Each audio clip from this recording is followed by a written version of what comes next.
Hello guys, me will be kwaba eba Emadek TV so na enense asemu a mate enesese nyina ye behunu se ye hu Efya acheye e social media se me ka Efya girl na obo you bring out the best in me. You bring out the best in me. Sa girl na me ka ne ho asem no ye hu na cheye e wo Instagram ana se social media so na eno na Ghana fonim bi edwen se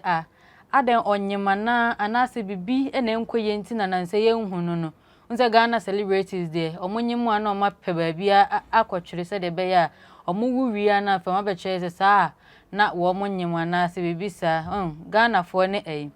enti eno na enne ya twia pen video bi circulate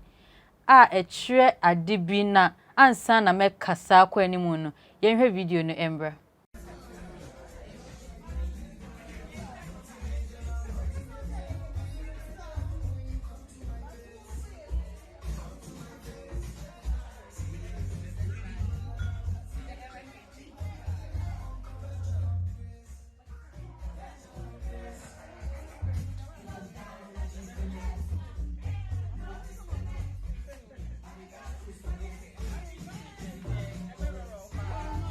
Mommy and daughters.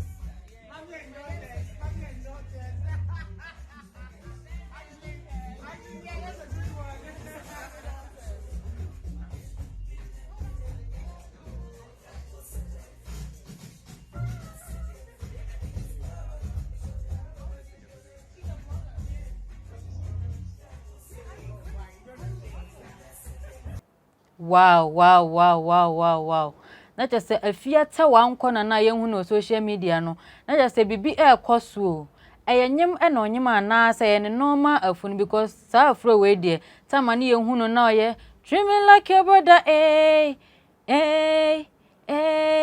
treat me like your sister nani sa afro we eni honum na dey na say impofunu mu asa afro we aba say ye hu no social media bi na just say bibi wo honum na ohwa Efya kra na oyo obi asem awaresem sheda enni nani so ya basiriwa bi wanyi de but as aware ne dating sem ne me bewo ne ade ni nanim eni nani so na asa afedi ye den na afroi be na hwan kra ne kotwa ne video ye betu Instagram ana se Facebook say trendy na eno na loops GHTV Womo ede ebetu Facebook na Ghana phone bi cause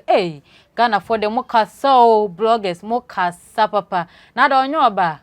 I don't mean nyama obi nso say ye de nyame asese Efya nyemu a aseda ene ye de man esan say sa abaya we de na eni nani so obefa obi kra ene na nyema na so obeware mpo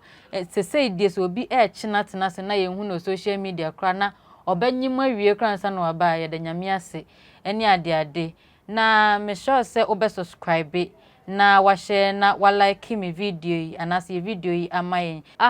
na me de Efya enkomo na me kofa eba ye na me de ebesie me din ene Akosua Diamond enyimakowe ene Somas na me de aseda piesie ekwa ma Samji Casual Fashion Clinic ena afi so Gateway Senior High School womo ena Somas ne ama me de dwumade omonimu a enka dwumade enkoso enti me de o masepa